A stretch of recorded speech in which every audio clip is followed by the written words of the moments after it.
Eu queria fazer uma pergunta para vocês. Eu queria que você respondesse ela, nem que fosse só na sua cabeça. Mas se você puder e quiser, responda para a pessoa que está do seu lado.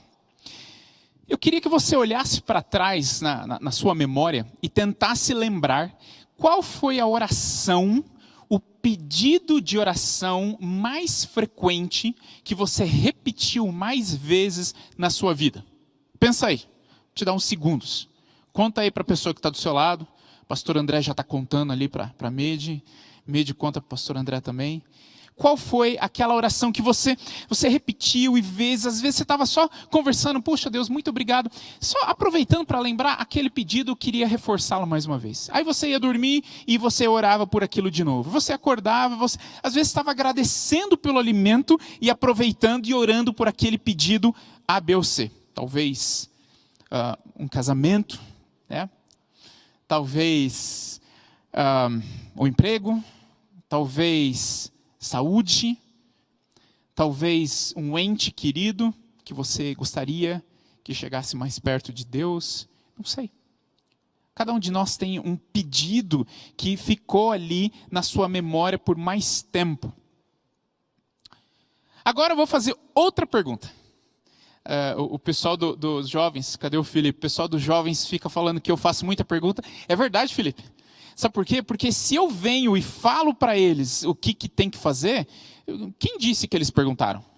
Né? Então eu tenho que fazer a pergunta para que você chegue na É verdade, eu nunca pensei nisso, então eu quero a resposta. E quando você quer a resposta, aí é que ela faz sentido para você. Então a segunda pergunta. Qual foi a maior bênção que você já recebeu de Deus? A maior de todas. Eu quero que você pense mesmo, eu quero que você chegue numa resposta e, se possível, conta aí para a pessoa que está do seu lado. Qual a maior bênção, o maior milagre, a maior resposta de oração? Qual a coisa mais fantástica que você já ganhou de Deus? E não estou falando assim, talvez Deus deu uma ajudinha. Não, eu quero dizer aquela que você sabe que veio de Deus. Foi Ele que te deu, talvez como resposta de uma oração ou não sei. Não é essa a pergunta é qual a maior graça, a maior bênção, o maior milagre que você já recebeu de Deus? Pensa aí. Quem quiser, pode até anotar na Bíblia aí, porque mais tarde a gente vai usar isso aí. Pensa nisso aí. E a terceira e última pergunta que talvez você não precise responder ainda. Pensou na bênção? Está com ela aí na sua cabeça? Última pergunta. O que você fez com ela? Como você usou essa bênção que foi o maior milagre que Deus já fez na sua vida? O que você fez com ela? Quando você abre a sua Bíblia, em Gênesis capítulo 12, enquanto você abre a sua Bíblia, eu queria que você imaginasse você dentro da história. Então, viaja um pouquinho aí na maionese, você tem uma máquina do tempo, olha que legal, você tem uma máquina do tempo, você entra na máquina do tempo, você digita ali a data certa, o local geográfico específico, e você volta no tempo e você tem o privilégio de se encontrar com Abraão. Olha só. Você tem o privilégio de se encontrar com Abraão. E aí você olha para Abraão e você não sabe se você acertou muito bem a data. Ali a máquina do tempo que você tem não é muito precisa. Você comprou a mais barata que tinha na loja. Então você chega e você não tem tanta certeza. Parece que Abraão está entre os seus 80, 90 anos. Porque ele parece bem mais jovem do que ele realmente é. Ele está entre os seus 80 e 90 anos. E quando você chega a Abraão com seus 80, 90 anos e pergunta para ele, Abraão, a mesma pergunta que eu fiz para você, Abraão, qual que é a sua oração mais constante? Qual que é a oração que provavelmente, o pedido de oração que você mais repetiu nos últimos anos, nas últimas décadas da sua vida? E eu pergunto, e tem gente aqui, então vocês respondam, qual você acha que vai ser a resposta de Abraão? Mesmo atrás da máscara deu para ouvir. Um filho. Abraão queria um filho. Antes da gente olhar o capítulo 12, eu peço só para você abrir no capítulo 20. Depois a gente volta para o 12, tá? Gênesis, capítulo 20.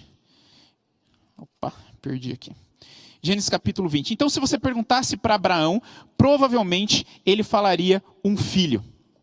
E você está ali ouvindo, Gênesis 21. Ele falaria um filho. Provavelmente Abraão orava por um filho o tempo inteiro. Abraão sentava para agradecer pelo alimento, ele orava, Deus, abençoa o meu alimento, por favor. Mas lembra daquela outra bênção que o Senhor já está me prometendo faz tempo? O Senhor se encontrou comigo algumas vezes, o Senhor apareceu para mim algumas vezes, e sempre a promessa o Senhor faz para mim e o pedido eu faço para o Senhor, mas nada acontece, nada vem. Já faz décadas que eu oro por isso. O Senhor promete isso, um filho, mas ele nunca chega. Então, Deus, a hora que o Senhor quiser, tá? A hora que o Senhor quiser. Parece que Abraão até já perde a capacidade de acreditar. Ele parece que já está perdendo a fé. Ele perde a possibilidade de imaginar que Deus sim pode fazer um milagre na vida dele, mas ele continua orando. O engraçado é que antes de você entender por que isso era tão importante, você precisa entrar na cultura da época e ver que um filho era mais do que apenas um filho. Naquela época, um filho representava, além do carinho e do afeto do pai e filho, representava também status social. Um filho representava a aposentadoria garantida para as pessoas daquela época. Não que Abraão precisasse, mas um filho era a garantia de que você seria sustentado depois que você não tivesse mais condições de trabalhar. Um filho representava a bênção de Deus, o carinho de Deus e o favor de Deus sobre você. Ter filhos e filhas, e eu não estou falando um não, tá? Mas quanto mais você tivesse, naquela época, naquela cultura, naquela visão, representava que Deus gosta ainda mais de você. Claro que era uma visão errada, mas as pessoas se olhavam entre si e diziam, ó, aquele tem 10 filhos, aquele tem 15, então aquele é mais abençoado que aquele que tem 10. O outro coitado tem só 5, então ele é menos abençoado do que aquele que tem 15. Essa era a forma, essa era a visão, essa era a cultura da época. Tanto é que no livro de Jó, quando o livro está descrevendo no capítulo 1, todas as bênçãos que Deus havia dado para Jó, fala de dinheiro, fala de funcionários, fala de animais, fala de propriedades, e deixa muito claro, filhos e filhas. Quando o livro de Jó descreve que Jó perdeu tudo isso, Jó perde dinheiro, propriedades, animais, funcionários, e perde filhos e filhas. Quando Jó recupera tudo de novo no final do livro, Jó recupera dinheiro, propriedades, funcionários, filhos e filhas. Abraão, ele precisa de um filho. Talvez Abraão nem olhe tanto para essas coisas, mas Abraão também acreditava na promessa de Deus, e sem um filho, essa promessa nunca iria se cumprir. Como que Abraão vai deixar descendência, que era considerado uma das coisas mais importantes da época, manter o seu nome vivo pela posteridade, sem um filho? Capítulo 21 do livro de Gênesis. Visitou o Senhor a Sara, como lhe dissera, e o Senhor cumpriu o que lhe havia prometido. Deus já tinha prometido isso para Abraão. Há décadas ele havia prometido. Verso 2. Sara concebeu e deu à luz um filho, a Abraão, na sua velhice, no tempo determinado por Deus, de que Deus lhe falara. Verso 3. Ao filho que lhe nasceu, Sara lhe dera à luz, pôs Abraão o nome de Isaque. Abraão circuncidou seu filho Isaque quando esse era de 8 dias, segundo Deus lhe havia ordenado. Verso 5, tinha Abraão 100 anos, gente do céu, 100 anos, quando lhe nasceu Isaque, seu filho. Quanto tempo será que Abraão está pedindo esse filho, hein? Verso 6, e disse Sara, Deus me deu motivo de riso, e todo aquele que ouvir isso vai também rir-se juntamente comigo. Verso 7, acrescentou, quem teria dito a Abraão que Sara amamentaria um filho, pois na sua velhice lhe dei um filho. Deus concedeu a Abraão aquilo que ele havia pedido. E se você chegar agora a Abraão, provavelmente o Isaac está com 4, 5, 6 aninhos de idade, você entrou na sua máquina do tempo, deu um pulinho para o futuro, e você chega para Abraão e pergunta, a segunda pergunta, lembra qual que foi a segunda pergunta? Qual foi a maior bênção, o maior milagre que Deus já te deu? Pergunta bem simples, qual você acha que seria a resposta de Abraão? Isaac. A maior bênção que Deus me deu, o maior milagre que Deus me deu, a coisa mais linda que Deus já fez por mim na minha vida foi o nascimento do Isaac. provavelmente isso que Abraão responderia. Mas agora vem a parte complicada da história. E a pergunta é, o que você acha que Abraão responderia se você fizesse a terceira pergunta? Lembra qual que era a terceira? Abraão, entendi. A maior bênção, o maior milagre que Deus já fez na sua vida foi Isaac. Terceira pergunta, o que você fez com essa bênção? Para que essa bênção aconteceu na sua vida? Essa terceira pergunta, ela parece ser um pouco estranha, mas ela é extremamente importante em tudo aquilo que a Bíblia coloca na linha de raciocínio da história. Porque se você parar para olhar, será que Abraão estava usando essa bênção, não estou falando usando o filho, mas usando a bênção da forma certa? Aparentemente, Abraão estava encantado com aquilo que ele ganhou. Aparentemente, Abraão estava encantado com a bênção que ele havia pedido e aquilo que ele estava aproveitando. Abraão tem um filho e provavelmente termina aí essa visão por um tempo. Mas quando você volta para Gênesis 12, você vê que havia um propósito, havia um objetivo, havia uma estratégia. A bênção que Deus estava dando para Abraão não terminava em Abraão. Eu não sei se você está conseguindo entender aonde eu quero chegar. Abraão sim ganhou uma bênção, Abraão sim ganhou um milagre, ótimo, fantástico. Porém, esse milagre ele se expande, ele se estende muito mais amplamente do que apenas Abraão. Muito mais longe do que apenas o presente de Abraão. Essa bênção que Deus estava colocando nas mãos de Abraão, ela tinha um propósito que se expandia geograficamente por todo o mundo e temporariamente por toda a eternidade, tanto para o passado como para o futuro. Essa bênção Isaac é como, de uma forma bem simples, aquela pedrinha que cai na água, mas as ondas, aqueles círculos que formam por causa de uma pedrinha, esses círculos não ficam apenas onde está a pedrinha, eles vão se expandindo, se expandindo, se expandindo, até que esses círculos atingem até a borda do lago. Se você voltar para Gênesis capítulo 12, você vê o seguinte, você vê parte do objetivo dessa bênção que caiu nas mãos de Abraão, mas não era apenas restrita a Abraão. Ora, disse o Senhor a Abraão, sai da tua terra, da tua parentela, da casa do teu pai e vai para a terra que eu te mostrarei. Essa bênção, Isaac, não era apenas para Abraão. Verso 2, de ti farei uma grande nação e te abençoarei. Por quê? Porque Abraão merece, porque Abraão precisa, porque Abraão pediu, não apenas. Continua, e te engrandecerei. Deus quer sim engrandecer os seus filhos, mas não termina aí. Seja tu uma bênção. O propósito de Deus abençoar Abraão era para que Abraão abençoasse o resto do mundo e o resto das eras. Verso 3, a última parte do verso 3. Em ti serão benditas ou abençoadas todas as famílias da terra. O propósito de Isaac era sim para abençoar Abraão, confortar Abraão e trazer tudo aquilo que Abraão queria, sim.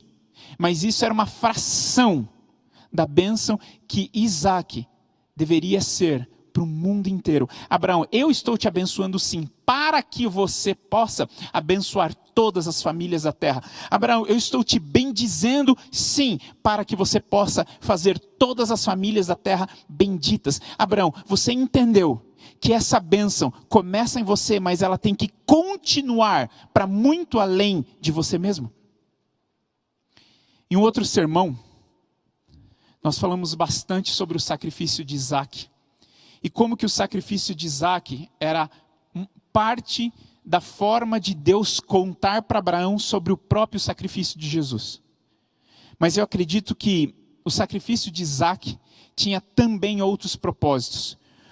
Um dos propósitos do sacrifício de Isaac era porque Abraão estava segurando a bênção só para ele mesmo. Abraão, ele olhava para Isaac e ele estava aproveitando a bênção para ele. E dessa forma, Ellen White fala que Abraão estava mimando Isaac de uma forma um pouquinho extrema e despreparando Isaac para ser a continuidade de uma grande nação. O sacrifício de Isaac também é a forma de Deus pedir: Abraão, o Isaac é uma bênção para você, mas não é só para você. Eu preciso que você sacrifique essa forma possessiva de você lidar com uma bênção que deve alcançar o resto do mundo. Isaac é seu filho, parabéns, e curta ele o máximo que você puder, mas não se esqueça que ele também é parte da missão, do propósito e da estratégia que eu estou colocando nas suas mãos para alcançar o resto da humanidade por milênios que ainda virão no futuro. Eu preciso que você sacrifique essa possessão que você tem sobre Isaac, para que ele seja, além do seu filho, ele seja uma bênção usada para a humanidade. Isaac precisa ser treinado e ensinado a ser uma bênção para os outros e não apenas a receber. Abraão, o que você fez com a maior bênção que você já recebeu? E você entra na sua máquina do tempo, coloca um pouco de combustível nela ali, você entra na sua máquina do tempo e agora você dá mais um pulão para o futuro, algumas gerações, porque você está tão encantado, tão apaixonado por essa história, tão apaixonado por como a Bíblia traz a história da humanidade que se encaixa dentro de uma estratégia, de um plano que tem o objetivo de salvar o mundo inteiro. Você fala: não, eu preciso ver mais, eu preciso entender como isso aconteceu. E você mergulha nessa máquina do tempo e você digita ali os números e você pula algumas gerações para frente. E você chega exatamente no ano 429 depois que começou a escravidão do povo de Israel no Egito.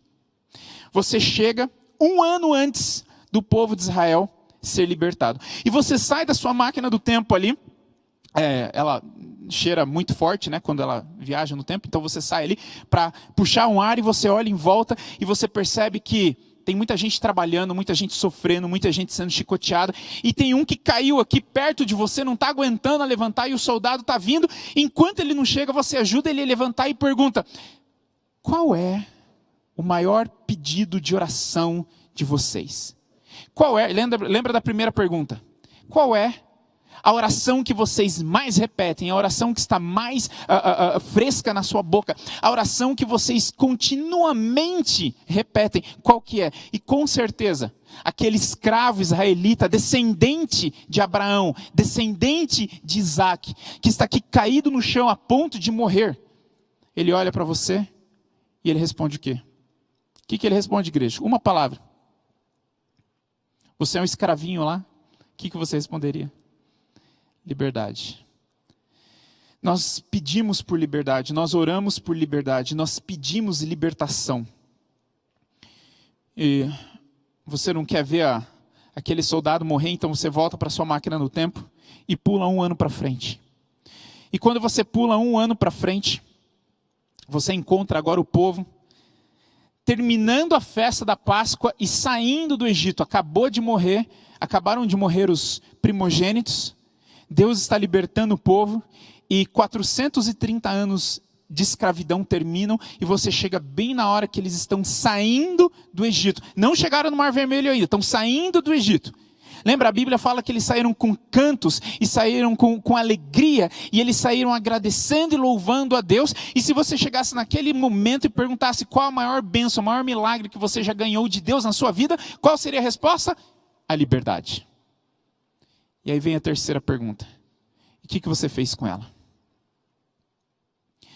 Amigos, quando você entra no livro de Êxodo, você percebe que existia algo para ser feito com a liberdade, sim. Havia um propósito, um objetivo, uma estratégia de Deus ao dar liberdade para as pessoas. Claro que Deus queria que as pessoas fossem livres. Claro que o objetivo principal de Deus é que você seja livre. Mas a pergunta é: o que você está fazendo com a sua liberdade hoje? Se você vai... Tem vários versos, eu vou pegar alguns. Se você for em Êxodo 4, verso 22, Deus diz a Moisés: dirás ao faraó, assim diz o Senhor, Israel é o meu filho, meu primogênito. Lembra da promessa lá para Abraão? Verso 23, digo-te, pois, deixa ir o meu filho, para que me sirva. Existia um propósito para a liberdade. Eu quero libertar o meu filho para que ele fique junto comigo, e para que ele tenha um propósito. Capítulo 5, verso 1. Deixa ir o meu povo para que me celebre uma festa no deserto. Verso 3. Deixa-nos ir, pois o caminho de 3 dias ao deserto, para que ofereçamos sacrifícios ao Senhor. Mais alguns versos aqui, só para você ter bastante certeza. Capítulo 7, verso 16. Deixa ir o meu povo para que me sirva no deserto. Capítulo 8, verso 1. Assim diz o Senhor, deixa ir o meu povo para que me sirva. E assim por diante. Se você for passar uma canetinha lá, em todos os momentos que Deus fala isso, tem vários e vários versos. O último que eu quero trazer com vocês aqui é quando ele está explicando, ensinando a festa da Páscoa. Êxodo 12, 24. Guardai, pois, isto por estatuto para vós outros e para os vossos filhos para sempre. Guardar o quê? O entendimento do que era a festa da Páscoa. E uma vez dentro da terra que o Senhor vos dará, como tem dito, observem este rito. Verso 26. Quando seus filhos perguntarem, que rito é esse? Vocês responderão, é o sacrifício da Páscoa ao Senhor, que passou por cima das casas dos filhos de Israel no Egito, quando feriu os egípcios e livrou as nossas casas. Então o povo se inclinou e adorou. O propósito de Deus de dar liberdade para o povo de Israel era para que Israel cumprisse a estratégia, o propósito, o objetivo que Deus havia falado para Abraão gerações e gerações antes. O objetivo é que esse povo, assim como Deus explicou para Abraão, esse povo, a descendência de Abraão, fosse uma bênção para outras pessoas, fosse uma bênção para outras nações, para outras eras, para outros povos, outras línguas, fosse uma bênção ao ensinarem e explicarem o princípio de funcionamento do universo sob as leis de Deus, sobre o amor de Deus, sobre o carinho de Deus. Era esse plano da redenção, que Jesus viria no futuro, morrer pela humanidade, é que deveria ser ensinado, mostrado. E as outras nações, ao olhar para um povo que era escravo e agora não é mais, a um povo que não tinha liberdade e agora tem, a um povo que era perdido e agora não é, quando eles olhassem para esse povo e vissem a prosperidade, a felicidade, a alegria e os resultados de uma vida ao lado de Deus, esses outros povos, o resto da humanidade, diria, eu quero ser assim também. Deus quer o povo livre, sim, mas nunca se esqueça da terceira pergunta. O que vocês estão fazendo com a sua liberdade? Com a liberdade que vocês ganharam? Quando você continua lendo o livro, e eu brinquei com você da máquina do tempo, mas a máquina do tempo é essa, a máquina do tempo, Deus tem nas suas mãos, colocou nas suas mãos. A Bíblia é a máquina do tempo mais fantástica que já existiu, porque se você realmente entrar nela, mergulhar nela, e querer entender aquilo que ela está te trazendo, você pode entender o passado, o presente e o futuro, como eles se conectam e qual é o plano de Deus para a sua vida e para a humanidade. Nós temos a máquina do tempo mais cara já produzida no universo. E o que você está fazendo com ela? Se você entrar nessa máquina do tempo e ir pulando meses, talvez anos ali, junto com o povo de Israel no deserto, você começa a ver algumas coisas que te deixam meio preocupado. O povo está encantado com a maior bênção que eles já receberam, certo? Certo. Então por que eles estão reclamando? Está faltando água, está faltando pão, está faltando carne, está faltando Moisés, está tempo demais em cima da montanha conversando com Deus, e a gente está aqui entediado, está faltando entretenimento para nós, está faltando. O que está faltando? Quando você começa a olhar para aquilo que está faltando para você, quando o povo de Israel, ao invés de olhar para aquela liberdade e falar o que eu estou fazendo com a liberdade que Deus me deu, eles começam a fazer outra pergunta, e a pergunta é o que eu estou ganhando com isso? Está faltando água? O que eu estou ganhando com isso? Está faltando carne? O que eu estou ganhando com isso? Está faltando entretenimento? Faz 40 dias que o Moisés não volta. Quando você para de olhar para a sua missão e começa a perguntar o que eu estou ganhando com isso, você volta a ser o miserável do escravo que você sempre foi. E uma prova disso é que o povo de Israel, que ganhou aquilo que estavam pedindo por 430 anos, agora escolhem, querem, desejam voltar para o Egito, para que eles possam comer a comida que eles gostavam mais. Comer as panelas de carne ali que, como eles reclamam, né? No Egito tinha panelas de carne e aqui só tem esse maná.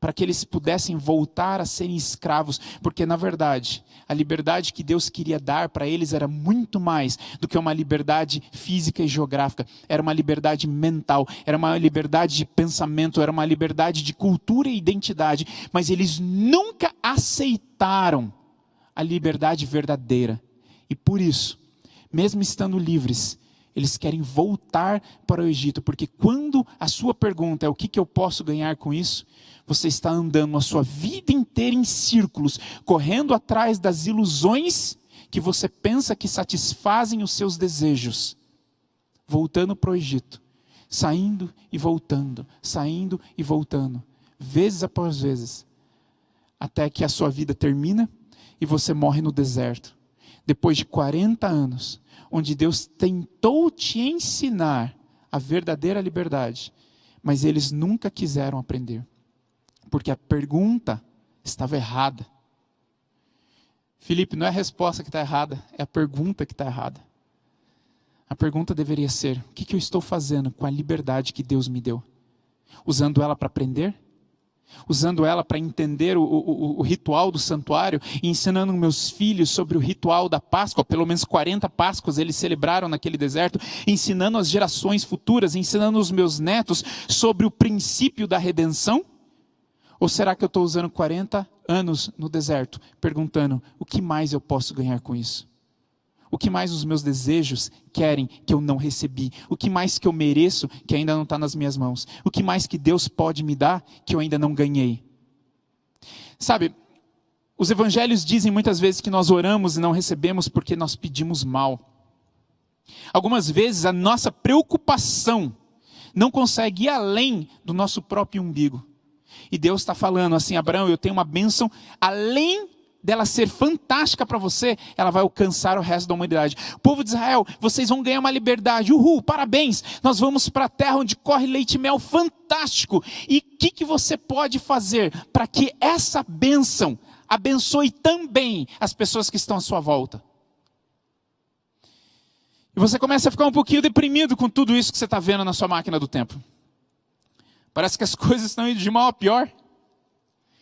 E você entra na sua máquina do tempo, meio atordoado, e você nem vê o ano que você digita, mas você bate a mão ali nos botões e fala assim, Deus, por favor, me mostre uma saída, porque mesmo quando o Senhor faz tudo por nós, nós não temos nem mesmo a capacidade de entender como aproveitar as bênçãos que o Senhor nos dá.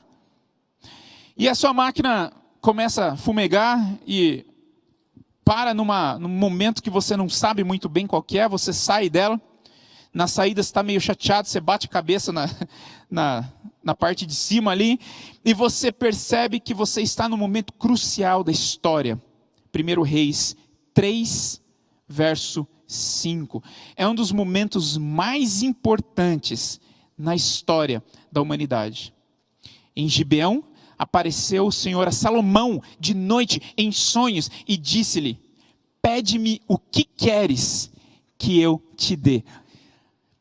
Olha, eu já perguntei para várias pessoas, e várias pessoas falam assim, se Deus tivesse feito essa pergunta para mim, nossa, eu teria uma lista pronta. E Salomão também tinha uma lista pronta. Uma lista de um item.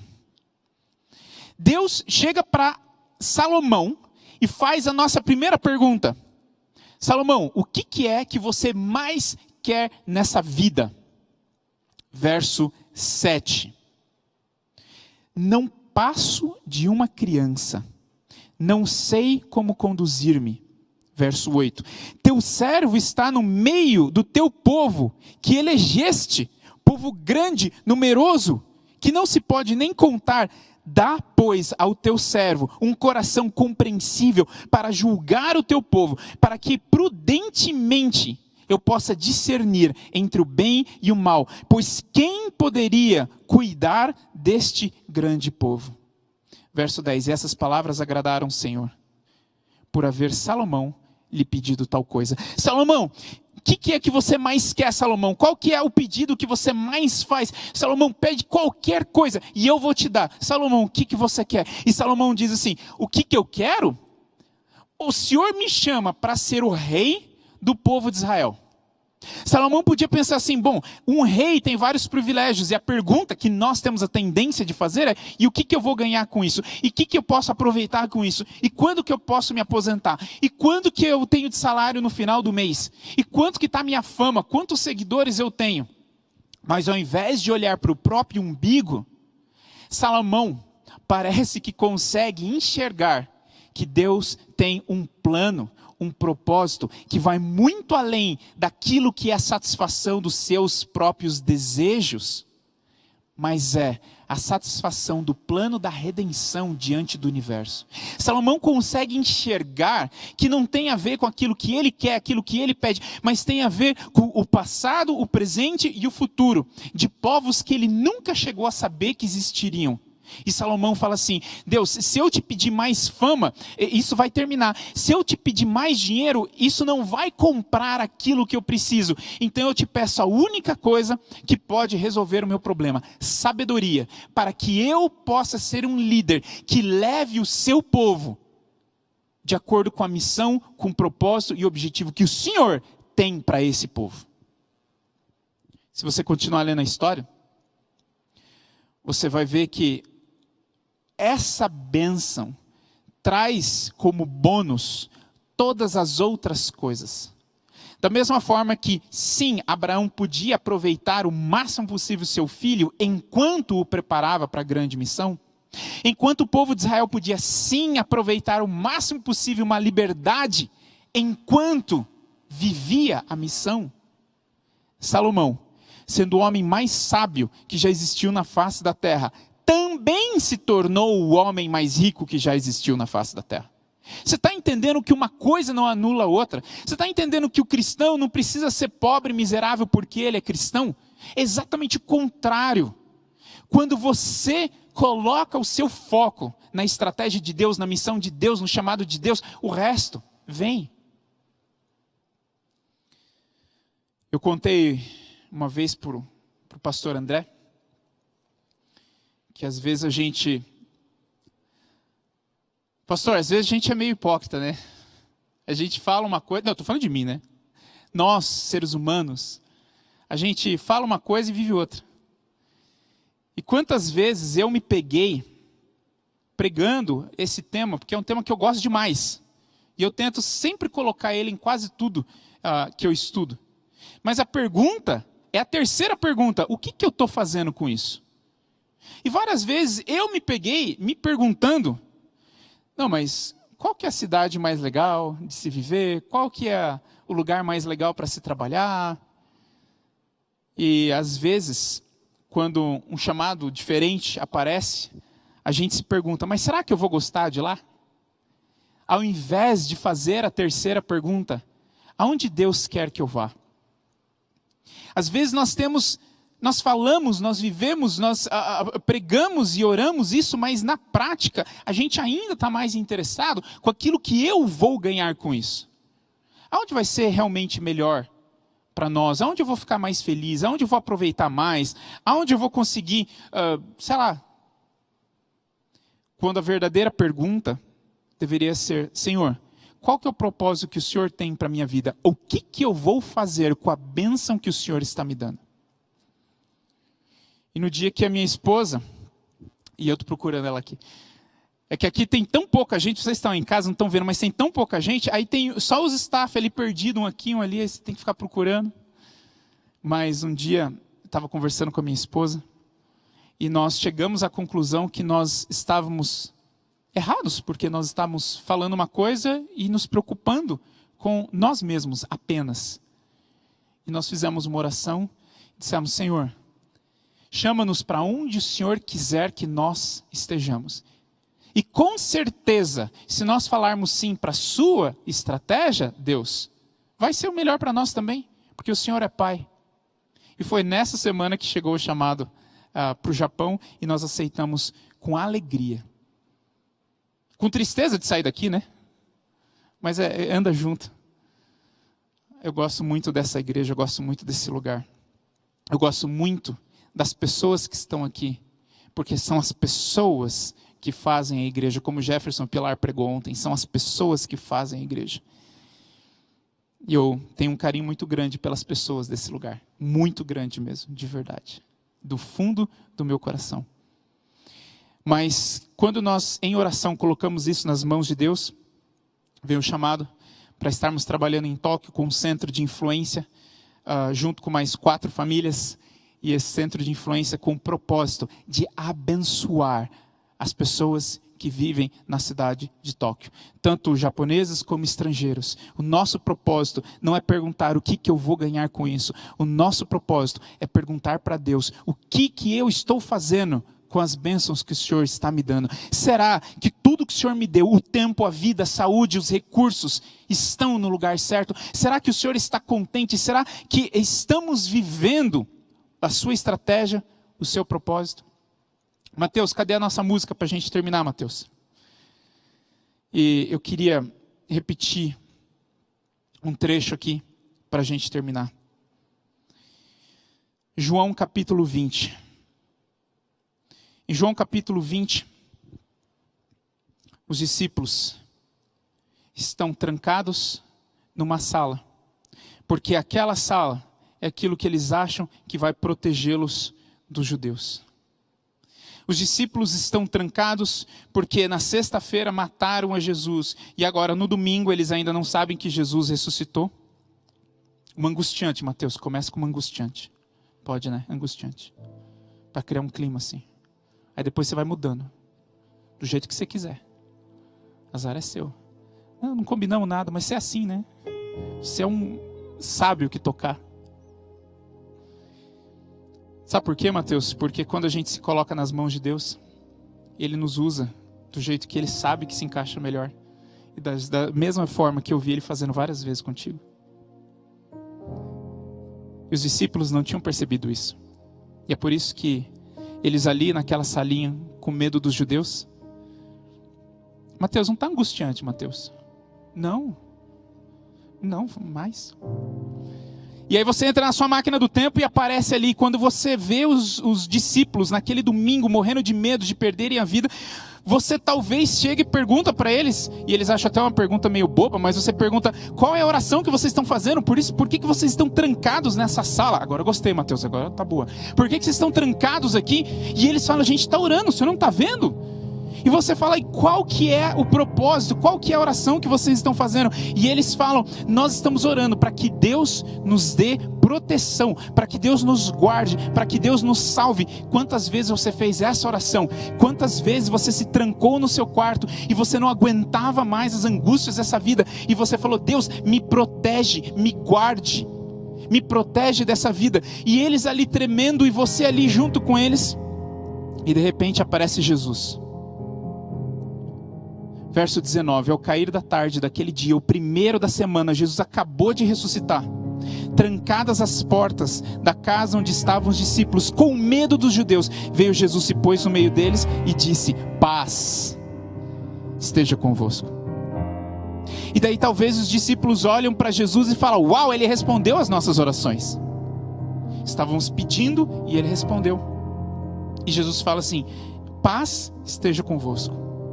O verso 20 mostra que eles não acreditaram muito bem. Será que é Jesus mesmo? Mas Jesus mostra as suas feridas e eles ficam felizes. Porque era Jesus e porque agora eles poderiam ter paz. Mas no verso 21, Jesus fala, outra vez, paz esteja convosco. Assim como o Pai me enviou, eu te envio. Porque o propósito de Deus para você não é ficar numa sala trancado pedindo proteção pela sua própria vida, o resto da sua vida. Não é pedir para que Deus resolva apenas os seus desejos, o resto da sua vida. Não é pedir para que Deus atenda às suas necessidades que você montou como uma ilusão na sua cabeça, o resto da sua vida. O propósito de Deus é que você viva o propósito que Ele fez você para viver. É que você coloque em prática, viva na prática o objetivo que Deus tem para a sua vida, a missão que Ele tem para você, o propósito que Ele tem para você, porque você se encaixa numa grande missão. Não é que isso faz com que você perca a sua identidade, é exatamente o contrário. Quando você é parte de um projeto muito maior, que tem o objetivo de transformar a humanidade e de mostrar para as pessoas o caráter verdadeiro do Pai, você percebe que você foi feito para algo grandioso. E quando você estiver vivendo esse propósito, é o único momento na sua vida que você conseguirá ter verdadeira paz. A terceira pergunta é: o que você está fazendo com a bênção que Deus já te deu?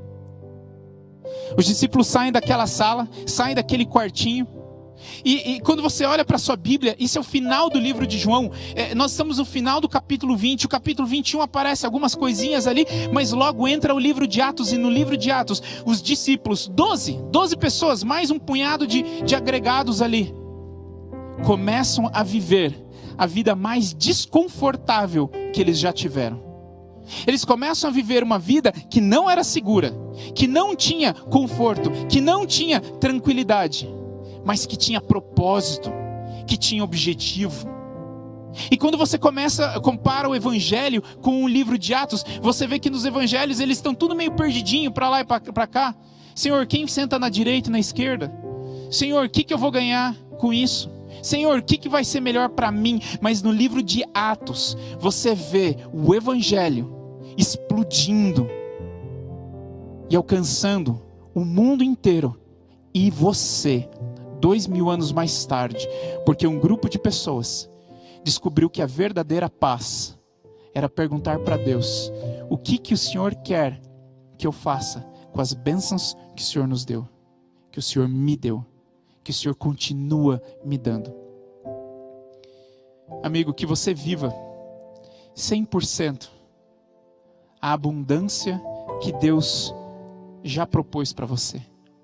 Que você peça para Ele, como Salomão pediu, a sabedoria para saber o que pedir. Que você possa pedir para Deus, como os discípulos, a sabedoria para entender que a paz não vem da segurança do quartinho fechado, mas vem da missão sendo vivida lá fora e o Evangelho sendo pregado.